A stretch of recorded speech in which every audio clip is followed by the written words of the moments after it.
Hi, I'm Tim. Welcome to Watchbox, and thanks for logging on. If you love this watch, email me, tmosso@thewatchbox.com. It's in the description below. It is your purchase and pricing email question line for buying this or any watch you see on any Watchbox platform. Please reach out to me directly. Email tmosso@thewatchbox.com for pricing.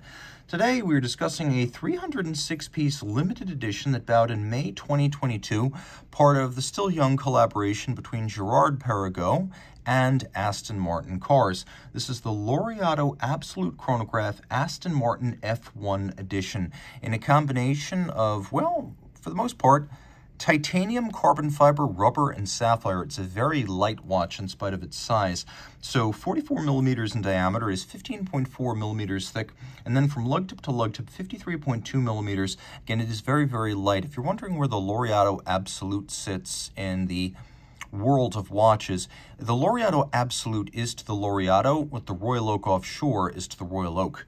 Now, the watch wears easily on my 16-centimeter circumference wrist because, quite frankly, for a watch like this, lug-to-lug of 53.2 isn't that broad. So you could wear it on a wrist as small as 15 centimeters circumference. My wrist is 16, no issues here.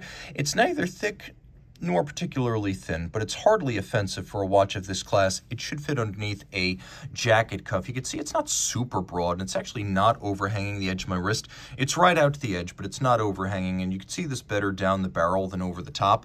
Taking a quick look, you can see that because the lugs do angle down, that helps to bend the strap around the wrist a bit.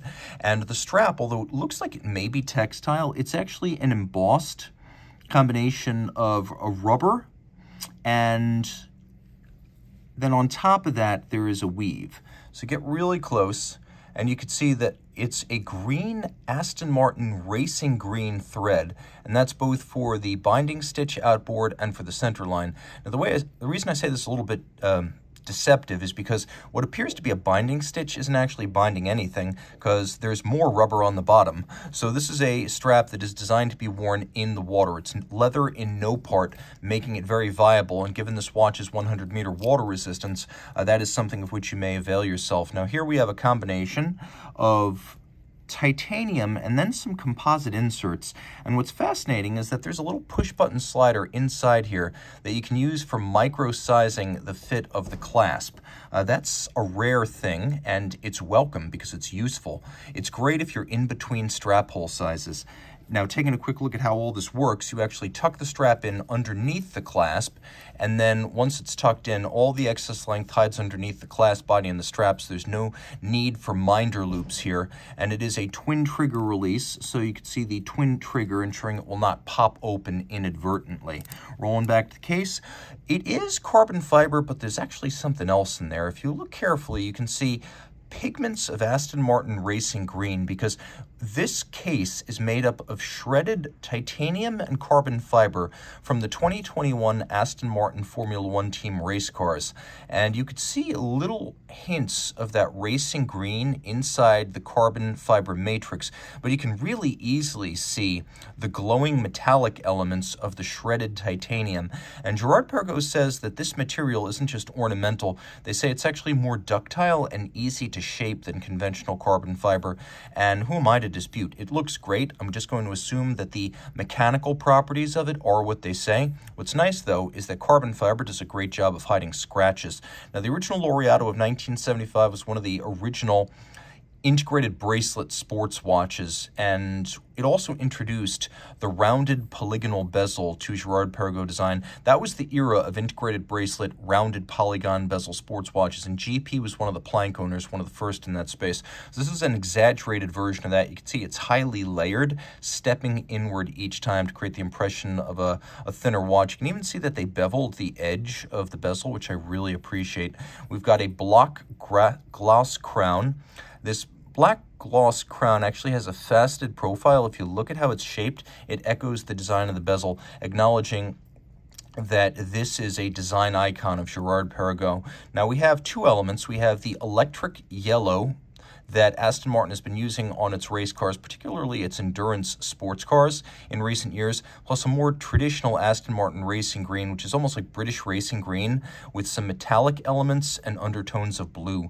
There's a lovely cross-hatching across the dial. We have more of those electric yellow accents, 3 registers. We got chrono minutes, chrono hours, constant seconds, a flange outboard against which you can read a chronograph seconds, chronograph fractions of seconds, and minutes. You can see we have these little hour indices that are cantilevered over the dial, but also stretch onto the flange. Taking a quick look, no shortage of luminescence, easy to see. Useful if you're following the other Aston Martin race cars, not the F1 team, but the endurance racers at the 24 Hours of Le Mans. Now we have 2 subsidiary functions here. We've got hacking seconds, and then a quick set date. Roll it all over. We have Girard-Perregaux and Aston Martin. There is the logo of the Formula One team. And you can see this is one of 306. Underneath the caseback, we have a Girard-Perregaux movement. It's based on the 3300. And this is the 3300 1058. It's a unidirectional automatic winder with 46-hour power reserve, stop seconds, a quick set date, a vertical clutch chronograph with a modular chronograph system.